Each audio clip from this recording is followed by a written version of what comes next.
하겠습니다. 히브리서 11장 8절 다 같이 보겠습니다. 믿음으로 아브라함은 부르심을 받았을 때에 순종하여 장래의 유업을 받을 땅에 나아갈새 갈 바를 알지 못하고 나아갔으며. 아멘. 이제 드디어 이 믿음의 조상인 아브라함까지 왔습니다.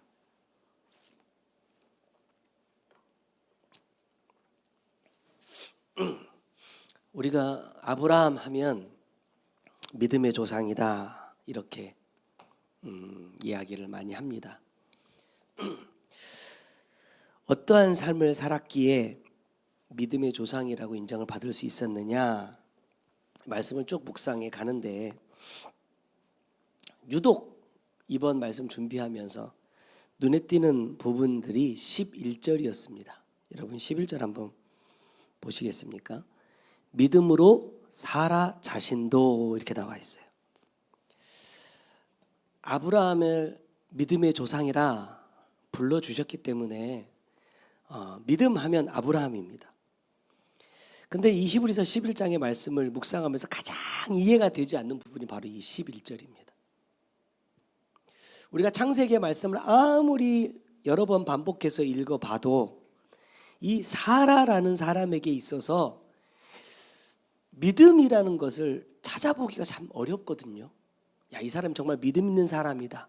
야, 사라의 이 모습이야말로 정말로 믿음의 모습이구나 라는 것을 찾기가 너무너무나 어려웠어요.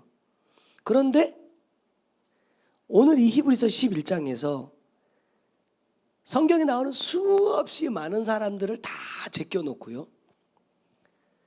사라에게 믿음으로 사라는 이라는 이 말씀을 해 주셨다는 것이 사실은 말씀을 준비하면서 이해가 안 됐거든요. 오늘 주실 말씀을 결론을 먼저 내려보자면 이렇습니다. 믿음의 시작은 누구예요? 오늘 말씀에서 시작은 아브라함입니다.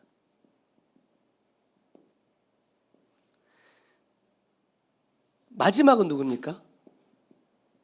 사라입니다. 또 다른 의미로 해보자면 믿음의 씨는 아브라함에게 있었지만 이 씨를 받아 열매 맺을 수 있는 뭐예요? 밭은 누구예요? 사라였다는 거예요. 생각해보면 그렇습니다. 씨가 아무리 좋아도요, 밭이 없으면 뿌릴 수가 없어요. 수없이 많은 밭이 있었지만 성경 말씀 그대로 하나님은 누구를 통해서만 후사를 허락하세요? 사라입니다. 과정 속에서 보면 하갈을 통해서 이스마엘도 주셨고 나중에 후에 그두라라는 여자를 통해서 6명의 자녀를 더 주시거든요. 하지만 그 누구도 하나님은 아브라함의 후사라고 인정하지 않습니다. 오직 사라, 이 사람을 통해서 주신 자녀만 아브라함에게 주셨던 하나님의 뜻을 이어갈 자라고 하나님은 명시하셨어요. 어떻게 보면 사라가 이 믿음의 씨를 받을 만한 밭을 준비하지 못했다고 한다면 제가 이제 예상해 보는 겁니다. 성경 안에 이 사람들 기록이 안 됐을 수도 있어요. 왜? 안 이어지잖아요. 아브라함의 하나님, 이삭의 하나님, 야곱의 하나님이 돼야 되는데 안 돼요.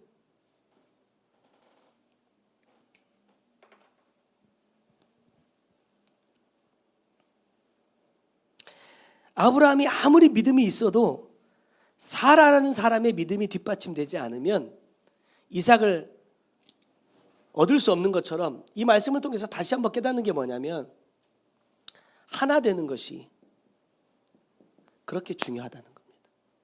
하나 되는 것. 나중에 이제 말씀 뒤편에 결론으로 말씀드리겠지만 내가 하나님 앞에서 열심히 삶을 살아내므로 내가 받을 수 있는 복이 있어요. 그런데 이 복 외에도 예를 들어서 나와 사모님이 말씀 안에 하나됨으로 받을 수 있는 복이 있고 우리 가족들이 하나됨으로 받을 수 있는 복이 또 있어요. 다르다는 거예요. 내가 아무리 믿음 안에 살아도 우리 두 사람이 하나됨으로 받을 수 있는 복을 나 혼자서는 못 받습니다. 우리 가정에게 주신 이 복을 내가 아무리 믿음이 좋아도 받을 수 없고, 우리 교회가 하나됨으로 우리에게 주실 이 복을 내가 아무리 믿음이 좋다고 해서 나 혼자만의 믿음으로는 받을 수 없다는 거예요. 각자 복이 다 다르다. 그런데 지난 몇 달 동안 계속해서 하나님께서 우리에게 말씀하신 것이 뭡니까? 하나 되라는 거였어요. 왜? 이 하나됨을 통해서 주실 하나님의 복이 가장 귀한 것이기 때문에. 오늘 이 아브라함과 사라를 통해서 하나님께서 우리에게 이 하나됨의 복에 대해서 말씀하고 계신 것 같습니다. 자, 그렇다면 본론으로 바로 들어갈게요. 자, 첫 번째 아브라함의 믿음입니다. 아브라함의 믿음을 살펴보면서 그 이전에 아벨부터 시작해가지고 믿음의 사람들이 쭉 우리가 살펴보았잖아요. 아브라함의 복. 하나님께서 원하시는 뭘 만들어가는 복입니까? 쉽게 말하면 12지파를 통해서 하나님의 백성, 하나님의 나라를 이루고 싶어 하셨어요. 근데 말씀을 묵상하면서 제가 한 가지 생각됐던 것은 뭐냐면, 이 복이 아브라함에게 오기 전에 저는 노아에게 먼저 주셨던 말씀이라고 생각합니다. 원래는 누구에게 주신 거예요? 아담에게 주신 겁니다. 생육하고 번성하라, 땅에 충만하라. 근데 아담이 이루지 못했어요. 그러니까 하나님께서 심판하시고 노아를 통해서 뭘 하셨느냐? 신학적인 용어로 이렇게 말합니다. 재창조입니다. 아담에게 주셨던 말씀을 노아에게 똑같이 반복해서 하십니다. 그래서 노아가 하나님의 이 재창조를 이루기 위해서 한 일이 뭡니까? 방주에서 나와서 가장 먼저 한 일이 뭐예요? 포도나무를 심고 그 열매로 뭘 만들어요? 포도주를 만들어서 취하고 자기의 장막에서 벌거워서요.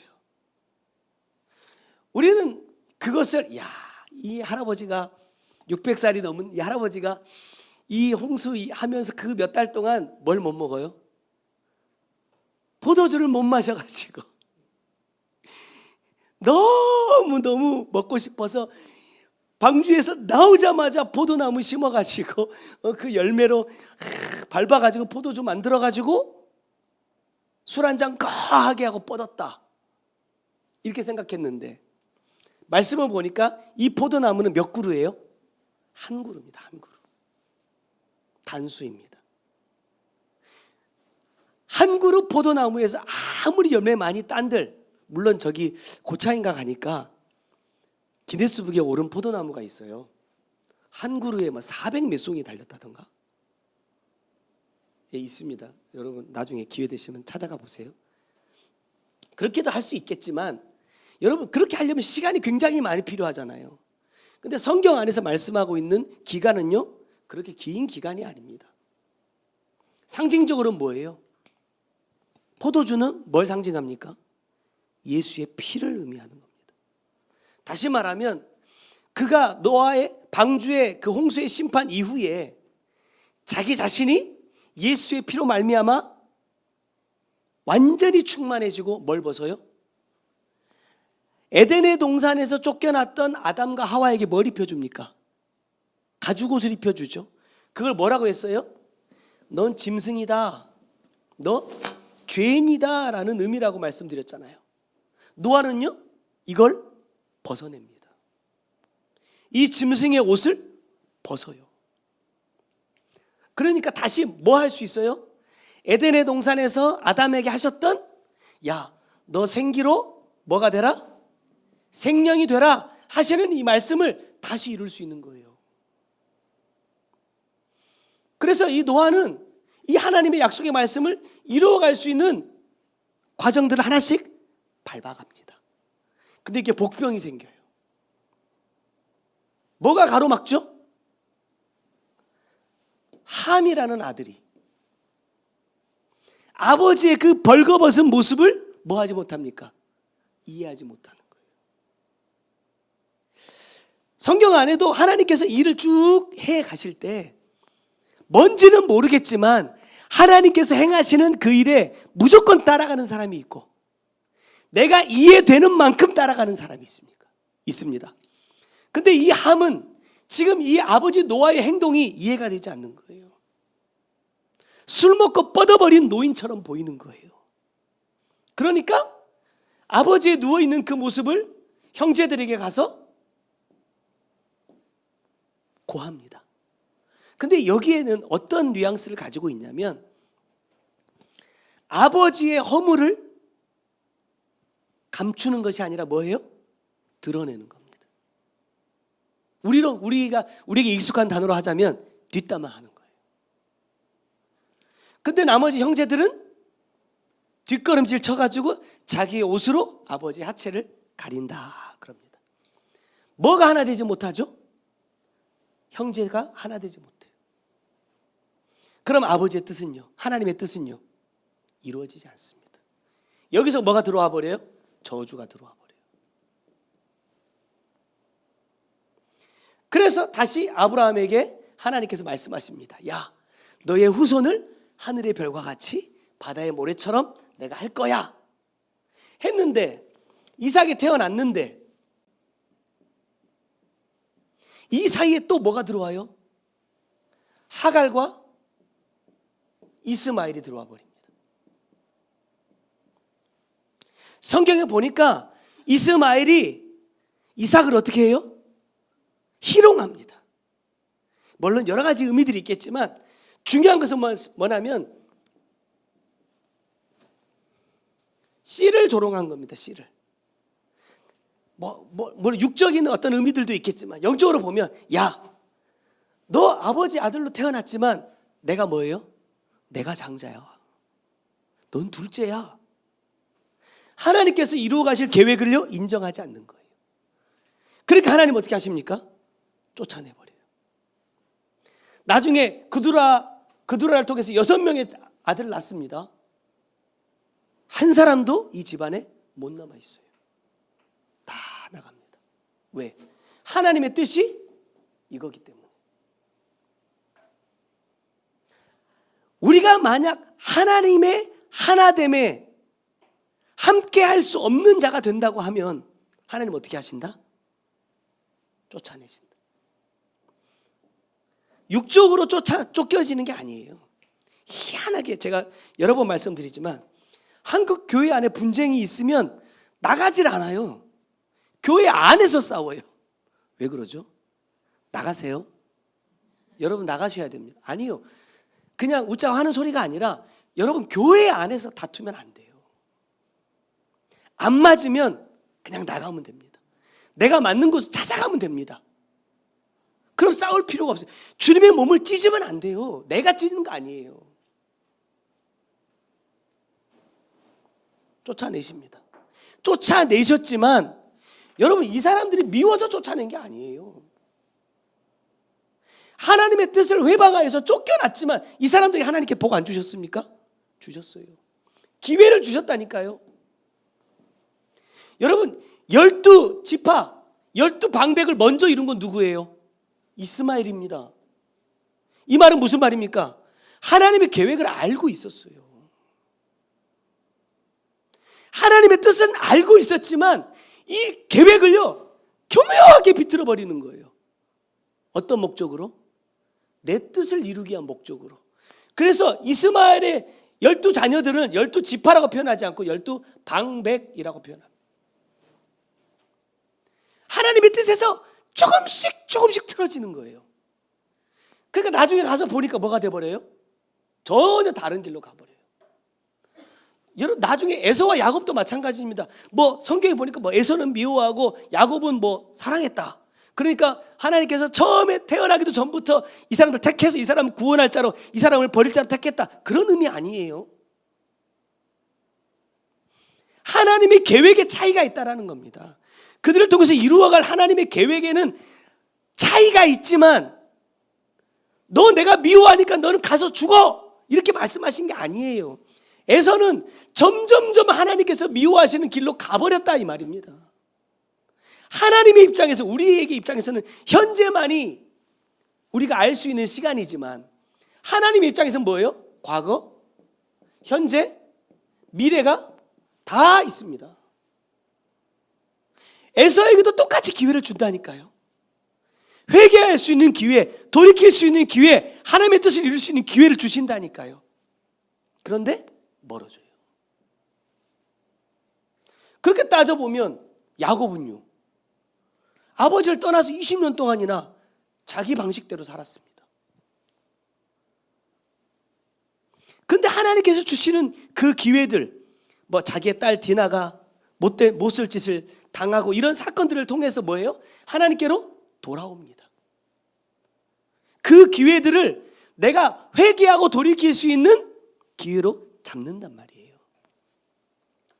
자, 아브라함의 믿음은 그 기회를요, 놓치지 않는 믿음입니다. 8절의 말씀을 다시 보면, 아브라함은요, 부르심을 받았을 때에 어떻게 해요? 순종하여 약속을 이룬 사람입니다. 사실 우리 모두는 하나님께서 택하시고 불러주신 사람이에요. 하나님께서 세상을 사랑하셨어요. 모든 사람을 사랑하셨어요. 그러나 누구를 구원하십니까? 하나님의 아들을 믿는 자들을 구원하십니다.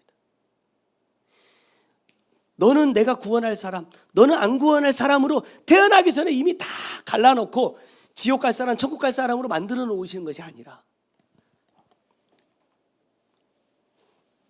이거는 그냥 덤으로 한번 들어주세요.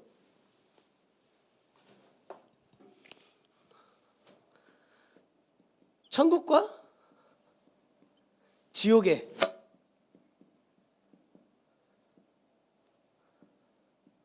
똑같이 우리의 이름이 있습니다. 똑같이 우리의 이름이 있어요. 내가 어느 쪽을 향해 가고 있느냐에 따라서 그쪽의 이름이 더 또렷하게 드러납니다. 이거 그냥 예를 들어서 써놓은 겁니다. 더 또렷하게 드러납니다. 그래서 내가 마지막 순간에 거기에 골인하면, 기왕이면 천국으로 가고 싶으니까 골인하면 이쪽의 이름은 사라지고 여기의 이름은 더 또렷해집니다. 결정된 거 아닙니다. 내가 믿는다고 해서 내가 살아있는 동안에 이게 끝나느냐? 절대 끝나지 않습니다.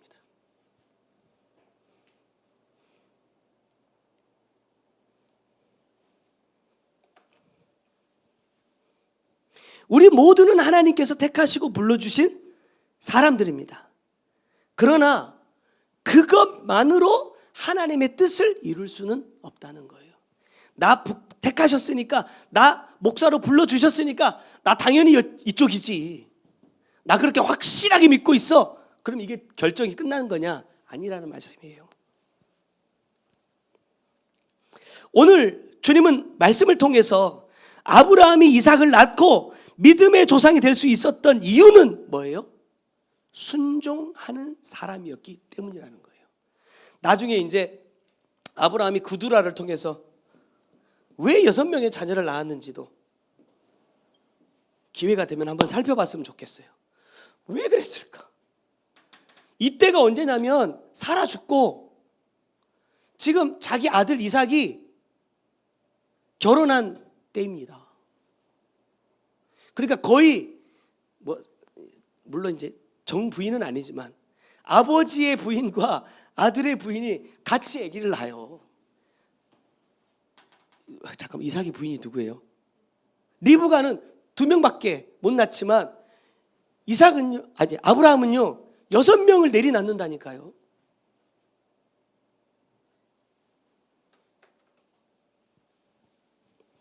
자, 아브라함의 순종에는 두 가지 특징이 있습니다. 자, 첫 번째는요, 낮은 자세예요.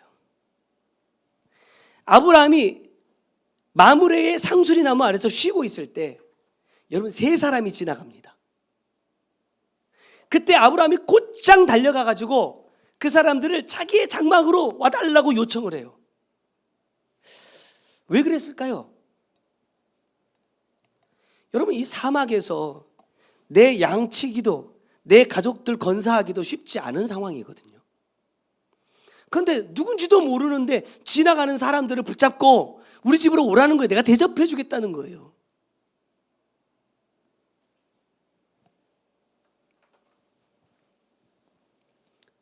네, 18장 2절에 보니까 나와 있죠.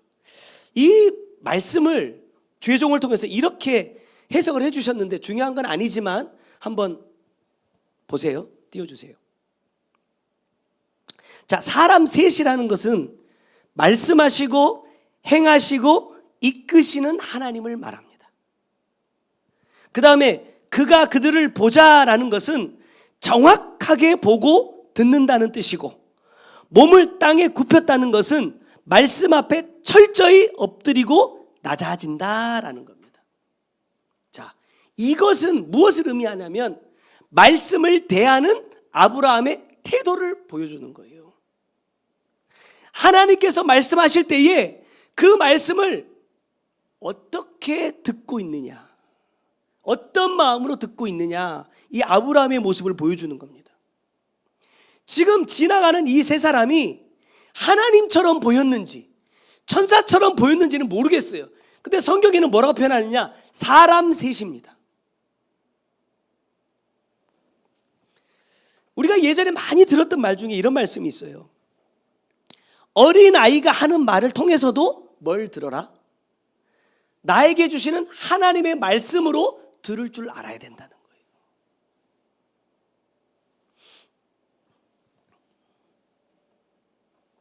아브라함에게 있어서는요,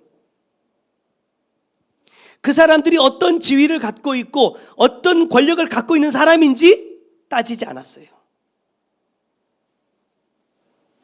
그 사람들을 우리 집으로 내가 모셔가지고 정성껏 대접하면 이 사람들이 나중에 가가지고 나에게 더 많은 것을 줄 거야, 이런 기대 갖지 않았다는 거예요.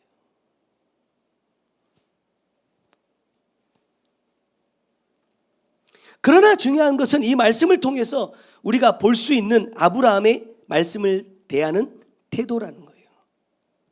어떤 말씀을 하셔도 그 말씀 앞에 엎드리고 순종할 준비가 되어 있는 사람이라는 겁니다.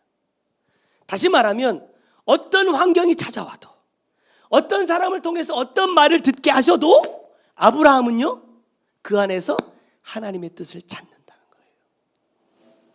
이 사람들이 누군지 몰라.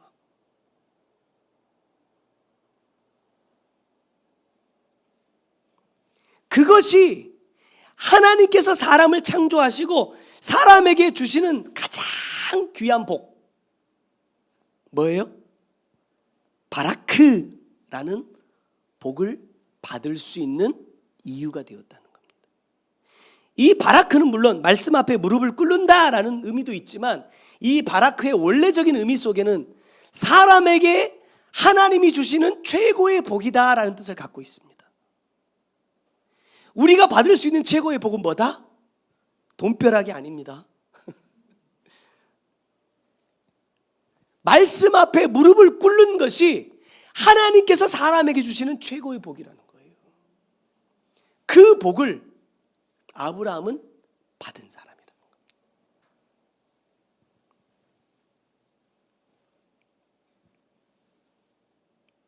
왜요? 말씀 앞에 엎드리는 자였기 때문에. 여러분, 그냥 상황적으로 따져보면 사막을 횡단하고 있는 이 세 사람보다 아브라함이 가진 게 훨씬 많아요. 아브라함이 힘이 훨씬 세다니까요. 나중에 말씀 보면, 곧 뒤에 보면 아브라함이 자기가 데리고 있던 300명 데리고 와가지고 몇 개의 나라를 그냥 깨부셔요. 그런 정도로 힘도 있고 능력도 있는 사람이지만 어떤 사람 앞에서도 내가 이런 사람이다 라고 나타내지 않는다는 거예요. 그렇기 때문에 아브라함은 어떤 환경이 다가와도, 어떤 문제가 내 앞에 있어도 그 문제 앞에, 그 상황 앞에 엎드립니다. 그 환경에 굴복한다는 얘기가 아니라 그 환경 앞에서 누구에게 엎드려요? 하나님께 엎드려요. 어떻게 해야 될지. 사라가 어느 날 하갈 때문에 죽겠는 거야. 자기가 임신한 걸 알고 사라를 막 괴롭히니까 아브라함에게 쫓아온 거예요. 내가 아기 못 낳아가지고 이렇게 박해를 받는 건 당신 때문이다. 이 여자 쫓아내라. 아브라함의 입장에서는요, 80세가 넘어가지고 겨우 얻은 자식인데, 아직 뭐 태어나진 않았지만 내 자식을 임신하고 있는 그 하갈을 쫓아내라고 하니까 마음이 얼마나 괴롭겠습니까? 근데 어떻게 해요? 엎드립니다. 하나님 어떻게 할까요? 야, 걱정하지 말고 내보냈는데 하갈이 다시 돌아옵니다. 하나님이 나가게도 하시고 들어오게도 하시더라고요. 그 모든 과정을 아브라함은요, 하나님께 맡겨요. 내 방법으로 하지 않고. 두 번째 아브라함의 믿음은요, 장막 중심의 삶이다 그랬습니다. 아브라함이 하나님의 약속을 믿고 가나안 땅에 딱 도착했어요. 야, 오늘부터 여기는 내 땅이다. 하나님께서 나에게 주신다 했다. 갔는데 내 땅이에요? 아닙니다. 히브리서 11장 9절의 말씀에 보니까 믿음으로 그가 이방의 땅에 있는 것 같이 약속의 땅에 거류하였다 이렇게 말해요. 막상 갔는데, 말씀 믿고 갔는데 내 땅이에요? 아니에요? 아니에요. 남들이 살고 있고 남들이 주인이에요. 그럼 어떨 것 같아요? 나 같으면 하나님이 분명히 이거 주신다 했는데 약속 믿고 갔는데 내게 아니네. 얼마나 실망이 될까? 우리가 하나님 앞에 무언가를 기도하잖아요. 기도하는데 응답이 안 돼. 그럼 우리 마음 어때요? 하나님은 내 마음도 모르시고 내가 이렇게 간절하게 기도하고 있는데 다른 기도 들어주지 말고 이 기도도 좀 들어줬으면 좋겠는데 안 들어주신단 말이에요. 그럼 어때요? 속이 상해. 근데 9절의 말씀 잘 보세요. 언제까지 내 것이 안 되냐면요, 이삭과 야곱 때에도 내 것이 안 돼요. 야, 이러면 얼마나 속상합니까? 그래, 내 때에는 안 이루어지더라도 내 자식의 때에는 이루어지겠지 라고 생각했는데, 아니 인정받았는데 안 되네. 나도 그 땅에 거하는 사람들이 와가지고 막 나가라 쫓아내가지고 빙빙빙빙 돌다가 살았는데 내 자식도 그렇게 사네.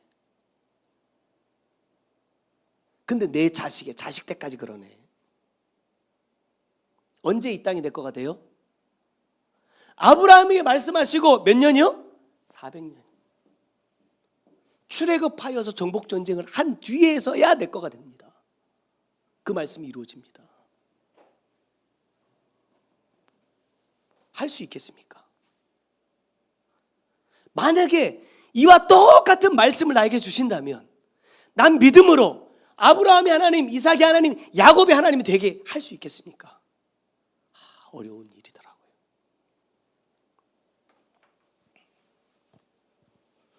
그러나 아브라함은 그것에 실망하지도 낙심하지도 염려하지도 방황하지도 않습니다.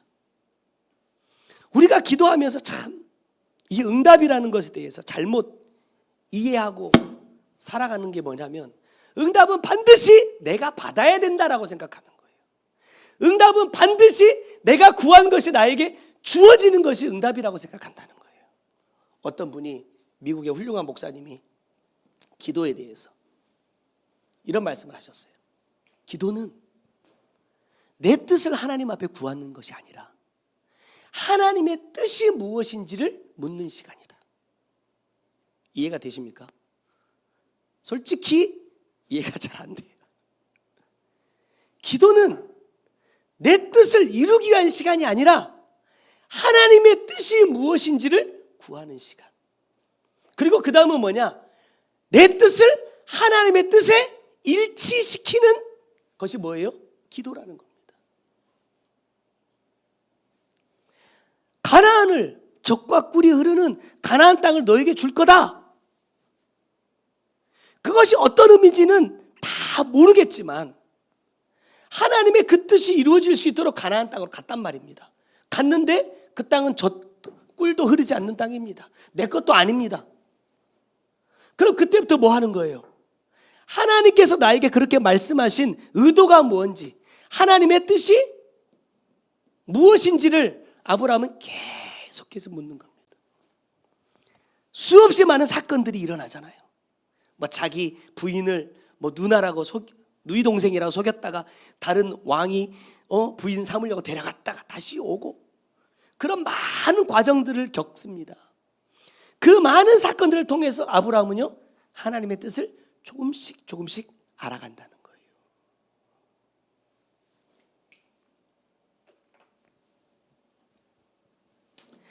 중요한 것은 뭐냐면 9절의 중반부터 한번 보세요.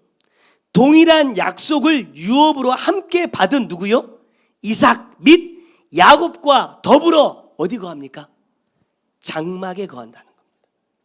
장막은 단순하게 생각하면 우리가 있는 이 교회를 의미하는 것도 되고, 또 다른 말씀에 보면 장막을 우리의 이 몸뚱아리라고 말씀하기도 합니다. 그런데 여기서 말하는 이 장막에 거한다라는 말씀은 하나님의 뜻을 이루기 위해서 항상 말씀 앞에 사는 삶을 산다는 겁니다. 장막에 거한다는 것은 뭐냐면 말씀과 뭐예요? 함께입니다. 말씀과 함께. 지금 분명히 하나님께서 말씀하신 그것이 가나안 땅이 나에게 주어지지 않았어요. 내 거가 아니에요. 그런데 이것에서 포기하지 않고 아브라함은 말씀과 함께 계속해서 갑니다. 뭐 하기 위해서? 가나안을 얻기 위해서. 자, 그런데요, 그 과정을 통해서 아브라함이 무엇을 깨닫느냐? 10절 말씀 보여주세요. 자, 함께 읽어보겠습니다. 시작. 이는 그가 하나님이 계획하시고 지으실 터가 있는 성을 바랐음이라. 이게 다윗성일까요? 여기서 말씀하고 있는 하나님이 처음 아브라함에게 약속하셨던 이 가나안이 뭐예요? 내가 영원토록 거해야 할 새 예루살렘이라는 거예요. 아브라함은 이걸 알았어요. 그렇기 때문에 육으로 이 가나안이 나에게 주어지지 않아도요, 아브라함은 낙심하지 않아요. 왜? 말씀하신 이 가나안이 뭐라는 걸 알았기 때문에, 쉽게 말하면 천국이라는 걸 알았기 때문에. 여러분, 출애굽하던 이스라엘 백성들에게 말씀하신 것도 뭐예요? 젖과 꿀이 흐르는 저기 팔레스타인 옆에 있는, 홍해 옆에 있는 그 땅을 말씀하신 게 아니라는 거예요. 그 젖과 꿀이 흐르는 가나안 땅에 들어갔지만 그걸로 끝이 아니었다는 거예요. 그때도 이 가나안 땅에 살고 있는 7지파가 있었어요. 어떻게 해야 돼요? 싸워야 돼요. 싸워서 이들을 다 죽이든지 쫓아내든지 해야만 이것이 내 거가 되는 겁니다. 뭘 의미해요? 천국입니다. 천국. 야, 내가 너 택했다고, 내가 너 불렀다고, 지금 네가 주님의 일을 한다고 천국 가는 줄 아느냐? 아니야. 너 가나안 땅에 들어갔다고 이게 네 거가 되는 줄 아느냐? 아니라는 거예요. 하나님이 말씀하시는 것은 왜 내가 너를 불렀겠어? 왜 내가 너에게 이 말씀을 듣게 했겠어? 목적은 이거야. 천국이야. 천국 가려면 네 안에 있는 이 7가지의 죄성들이 다 죽어야 돼. 그 삶을 네가 살아야만 천국 네가 가질 수 있어. 이것을 말씀하고 있는 거라는 거예요. 그런데 이 이스라엘 백성들의 정복 전쟁을 보면은요, 안 나가요, 안 나가. 싸우러 가야 되는데 안 간단 말입니다. 왜? 저 사람들한테 철병거가 있고 저 땅은 험하고 저 사람들은 너무나 커. 거인이야. 지금 이만큼 가지고 우리가 사는데 지장이 없어. 여호수아가 불러가지고 되게 혼내요.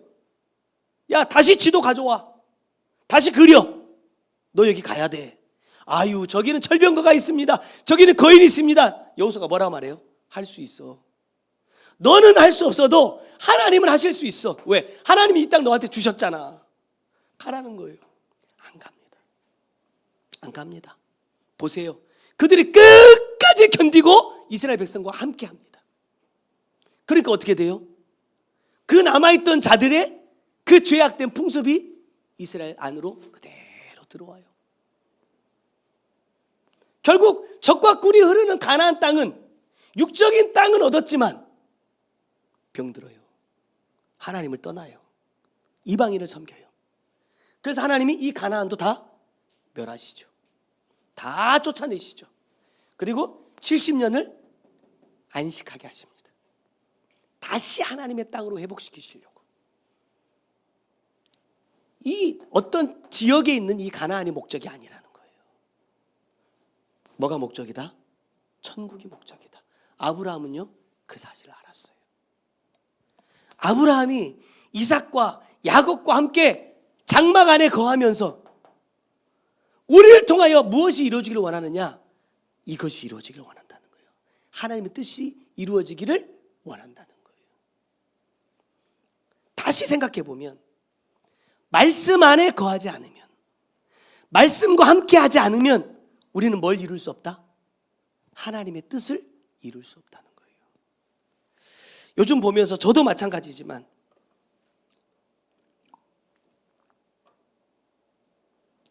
내가 지금 얼마만큼 말씀과 함께 동행하고 있을까? 물론 말씀을 많이 읽는 것도 필요하죠. 읽는 것도 필요하지만 더 중요한 것은 정말로 내가 말씀대로 살기 위해서 내가 어떠한 삶을 살고 있느냐가 돌아보아야 되지 않을까 라는 생각을 해요. 9절에 다시 이렇게 말씀하시죠. 그가 어디에 있는 것 같이요? 이방 땅에 있는 것 같이 그랬어요.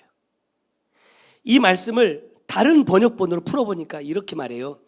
잠시 머물 이방인의 땅에서 나그네처럼 살았다 그래요. 가나안 분명히 나한테 주신다 했거든요. 그래서 가나안까지 힘들게 왔거든요. 근데 아브라함은 이 땅에서 누구처럼 살아요? 이방인처럼, 나그네처럼 살아요. 왜? 이게 목적 아니거든요. 우리가 흔한 말로 그런 말을 하잖아요. 우리는 누구예요? 나그네입니다. 그래서 하나님께서 누구를 불쌍히 여겨요? 고아와 과부와 나그네죠. 나그네. 나그네라는 건 무슨 의미예요? 이 땅이 내 집 없다 이 말이에요. 천국이 내 집이다. 나 여기 잠깐 있다가 천국 갈 거야. 이 목적으로 사는 사람이 나그네라는 겁니다. 아브라함이 그랬다니까요. 이삭이 그랬고 야곱이 그랬다니까요. 그러니까 육으로 보면 하늘의 별처럼 바다의 모래처럼이라고 해놓고 아들 하나 줬어요. 얼마나 낙심이 되겠습니까? 나 같으면 얼마나 실망하겠습니까? 근데 안 흔들려요. 그래서 진짜 궁금한 게 이거라는 거예요. 왜 6명 낳냐? 왜 6명 낳냐? 통합 8명입니다. 8은 뭐예요? 재창조잖아요. 나중에 하나님께서 가르쳐 주시면 이것도 한번 말씀 나눠보겠습니다. 여러분, 항상 겸손한 마음으로 어떤 말씀을 주실지라도 목적은 뭐가 돼야 된다? 천국이어야 된다. 그래야 여러분 내가 견딜 수 있어요. 내가 말씀과 함께 할 수 있어요. 이 목적을 잃어버리면요 못 견딥니다. 못 갑니다. 자, 그럼 두 번째로 크게 사라의 믿음입니다. 서두에도 잠깐 말씀드렸지만 이게 너무 숙제인 거예요. 사라가 도대체 무슨 믿음이 있냐. 창세기 18장 10절에 보니까 그가 이르시되 내년 이맘때 내가 반드시 내게로 돌아오리니 네 아내 사라에게 아들이 있으리라 하시니 사라가 그 뒤 장막 문에서 뭐예요? 들었더라. 말씀을 들었습니다. 근데 사라의 반응은 12절에 사라가 속으로 웃고 이르되 내가 노쇠하고 내 주인도 늙었으니 내게 무서운 즐거움이 있으리요. 여러분 보세요. 말씀을 들었습니다. 믿는다 안 믿는다? 안 믿습니다. 어떻게 그걸 알 수 있어요? 행하지 않거든요. 남편 아브라함이 이 사라에게 얘기한 게 있어요. 야, 밀가루 고운 쇠사를 가지고 떡 좀 만들어서 가져와. 근데 가져오질 않아요. 그냥 예전에 말씀 볼 때, 야, 이 마누라 어지간히 성질이 저기 한가 보다. 왜? 남편이 시켜도 안 들어. 그때 당시 남편은요, 이 족장입니다. 족장. 우리 전체 이 집단을 이끌어가는 우두머리예요. 그냥 단순하게 육적인 남편 아니란 말이에요. 근데 말씀을 묵상해 보니까 사라가 그럴 수밖에 없었더라는 거예요. 왜 그러죠? 왜 사라 말을 안 들어요? 믿음이 없어서? 물론 믿음이 없기도 했지만 저에게 주시는 마음이 이렇습니다. 하나님께 드릴 떡이 없어요. 뭐에? 사라의 삶에는. 하나님께 내가 드릴 만한 삶이 하나도 없단 말이에요. 가져올 수 있어요? 못 가져와요.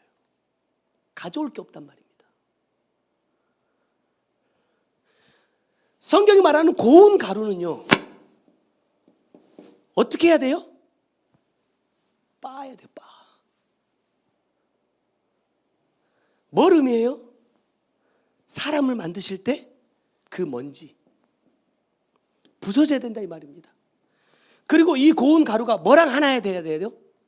물과 하나 돼야 돼요. 여기서는 뭐예요? 말씀입니다. 하나가 돼야 뭐가 돼요? 떡이 돼요. 근데 사라에게는 이 삶이 없단 말이에요.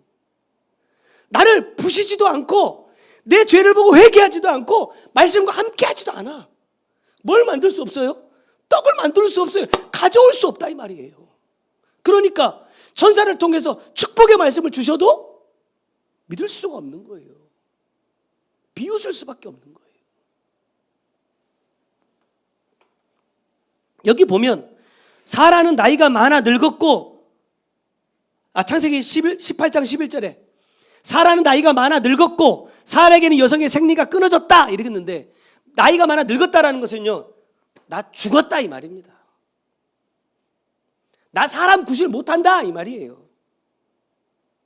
그러니까 사라의 입장에서 아기를 낳는 거는 고사하고 나 이제 오늘 죽어도 하나도 이상하지 않을 만큼 나 죽어가고 있는 사람이라 이 말이에요.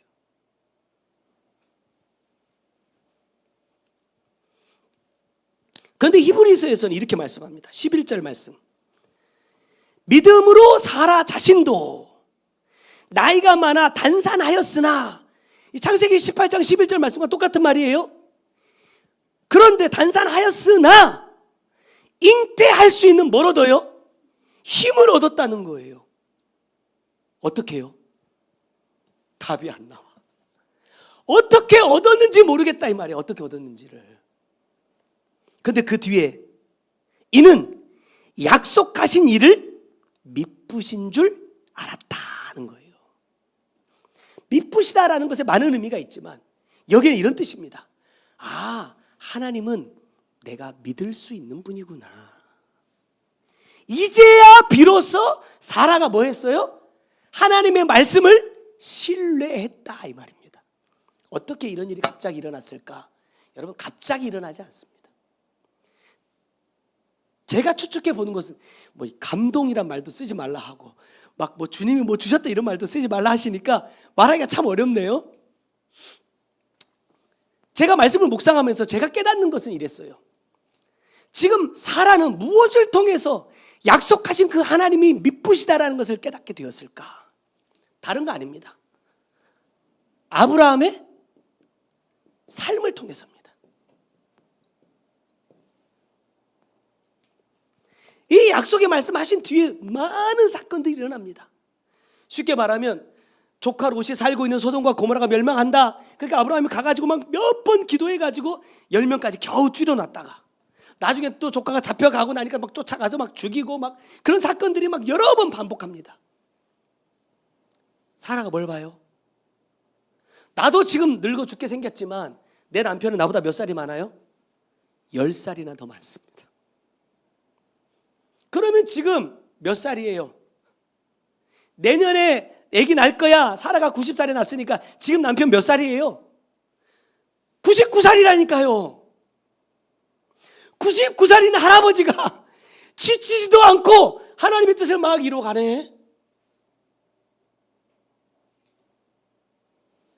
나를 보면 아무런 소망이 없어.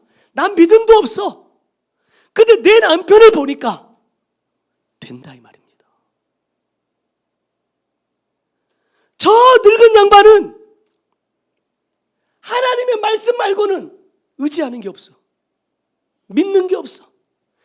주변의 사람들이 뭐라 말해도 내가 우물 파놓으면 와서 막아버리고 우물 파면 와서 막아버리고 막 가라 그러고 해도 말씀만 따라가. 불평하지를 않아. 그러니까 사라가 지금은 내가 하나님을 볼 수 없지만 누구를 통해서 봐요? 남편인 아브라함을 통해서 본다 이 말입니다. 아브라함을 통해서 이루어가시는 하나님의 일들을 바라보면서 제가 추측하는 겁니다. 아, 하나님은 어떤 분이다? 미쁘신 분이구나 라는 것을 알아간단 말이에요. 여러분, 우리 어른들이 있으니까 아이를 가지려면 부부 관계를 해야 되잖아요. 근데 여러분 생각해 보세요. 99살 먹은 할아버지가 89살 먹은 할머니한테 우리 아기 갖자 이러고 오면 뭐라고 말할까요?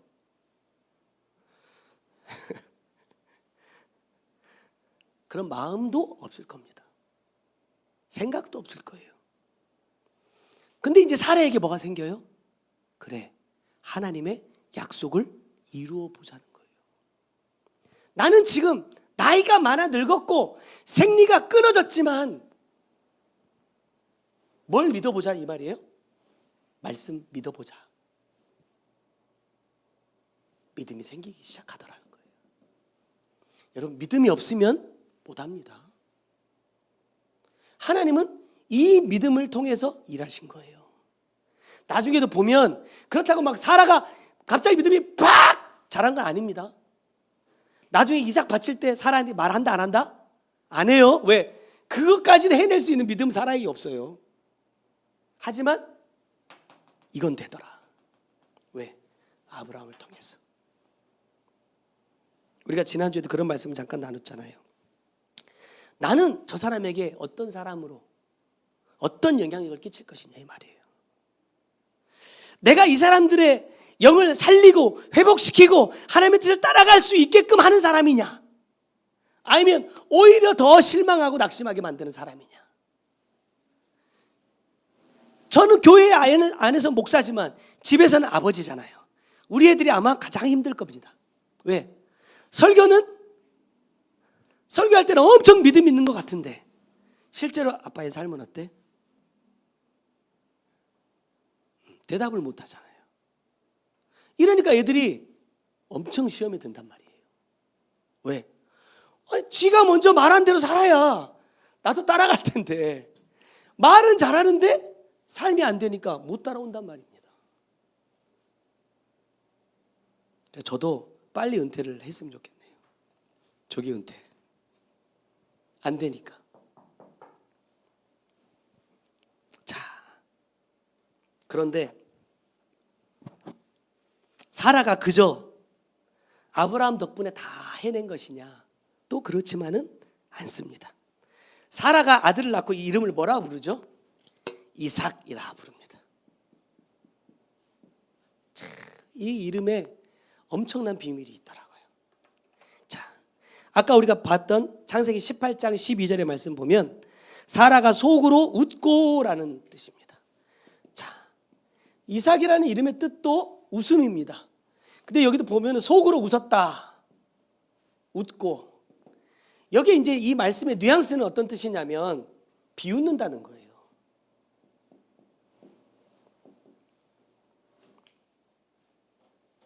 야, 너 90세에 아들 낳을 거야 하니까 안 믿어지니까 비웃을 수밖에 없죠.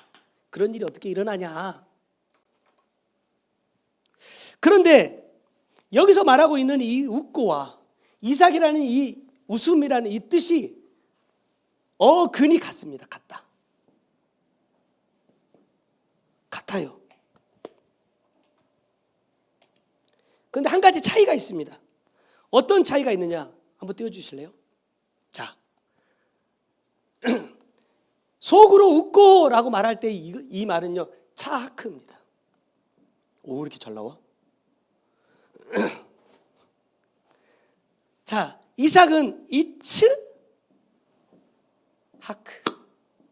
다시 말하면 여기에 이가 붙는 거예요. 차이가 뭐냐면 이 비웃고 이 차하크는요 주체가 누구냐? 나입니다. 이츠하크의 이는 누구냐? 그입니다. 그. 누가 웃어요? 그때는 내가 하나님의 말씀을 비웃었어요. 근데 이삭을 낳고 나니까 누가 웃는다? 그분이 웃으신다는 거예요. 저 이렇게 한번 해볼까요? 거봐, 내 말 맞지? 내 말대로 아들 낳았지? 그러면 보세요. 하와의 입장에서 하와란 사라의 입장에서 이삭을 볼 때마다 뭐가 생각날까요? 내가 하나님의 말씀을 신뢰하지 못하고 비웃었던 그때가 생각난다는 거예요. 그런데 하나님은 나의 그 믿음 없음을 용서하시고 뭘 주셨어요? 아들을 주셨다. 그러면 그 이삭과 함께했던 삶 동안의 사라의 삶은 어땠을까? 아들을 볼 때마다 뭐예요? 자기의 믿음 없음을 회개하고 돌이키는 삶이 되지 않았을까? 그래서 저는 결론으로 이렇게 생각해 봅니다. 사라의 믿음은 어떤 믿음이냐? 회개하는 믿음이다. 자기의 잘못에서 돌아선 믿음이다. 그렇기 때문에 뭐 할 수 있어요? 이 열매를 맺을 수 있는 겁니다. 이제 말씀을 맺겠습니다. 어떤 말씀이든지 순종하기 위해 준비된 믿음을 갖자는 거예요. 그게 믿음의 씨이고 죄를 다시 반복하지 않고 그 죄에서 돌이키려고 애쓰는 믿음의 밭을 가지자는 거예요. 그래서 이 믿음의 씨와 믿음의 밭이 만나야 뭐 할 수 있어요?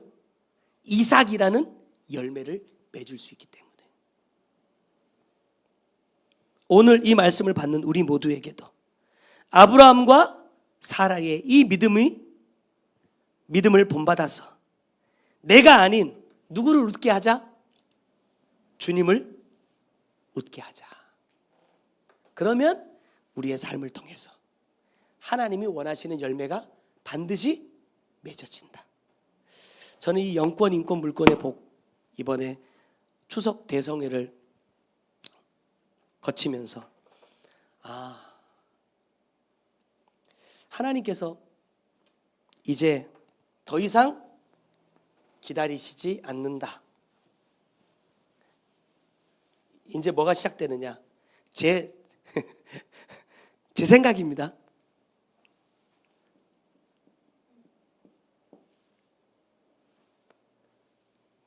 결론이죠. 나눔이 시작된다. 어떤 나눔이죠? 저는 이 나눔은 여러 가지 의미 있겠지만 갈라진다.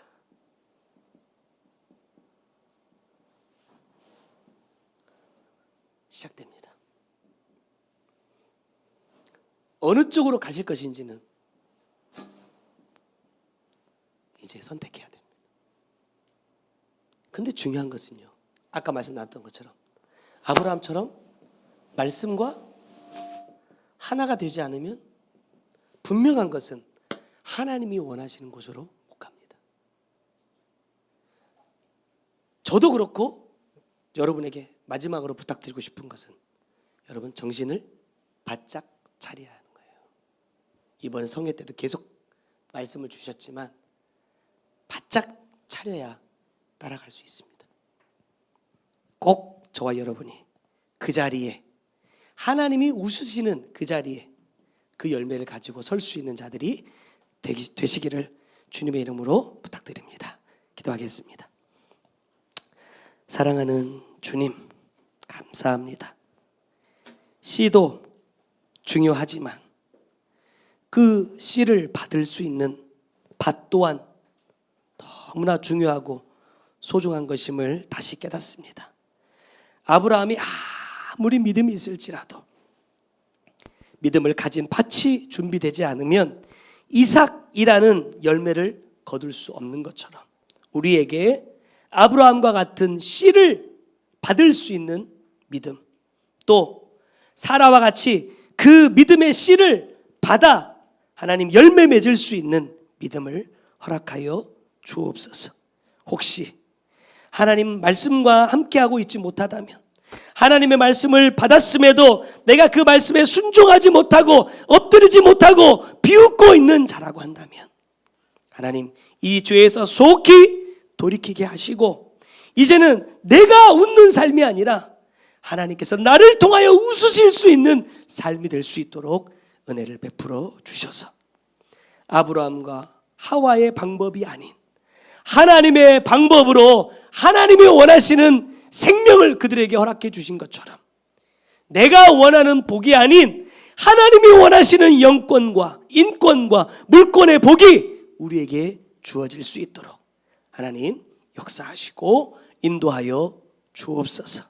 믿음이 없어서 하나님의 뜻을 이루지 못하는 자 되지 않게 하시고, 믿음이 없어서 하나님을 기쁘시게 하지 못하는 자 되지 않게 하시고, 우리에게 믿음 주셔서 주님 원하시는 온전하신 뜻, 천국이 소망되는 그 삶을 살아갈 수 있는 우리 모두가 꼭 되게 하여 주옵소서. 귀한 예물 주님 앞에 올려드립니다. 주님께서 기뻐하시는 곳에, 주님께서 원하시는 곳에 소중하게 쓰여지게 하시고 하나님 드린 손길들 기억하셔서 아버지의 뜻 온전히 이루어지는 삶이 될 수 있도록 축복하여 주옵소서. 지금은 우리 구주 예수 그리스도의 은혜와 아버지 하나님의 크고 놀라우신 사랑과 성령님의 감화 감동하시고 역사하시며 보호하시는 귀한 은혜가 오늘도 아브라함과 같은, 사라와 같은 믿음 가지고 아버지의 뜻을 이루어가기 원하는 주의 사랑하는 성도들 머리 위에와 그들의 가정과 삶의 모든 터전 위에 이제로부터 영원토록 함께 계실지어다. 아멘.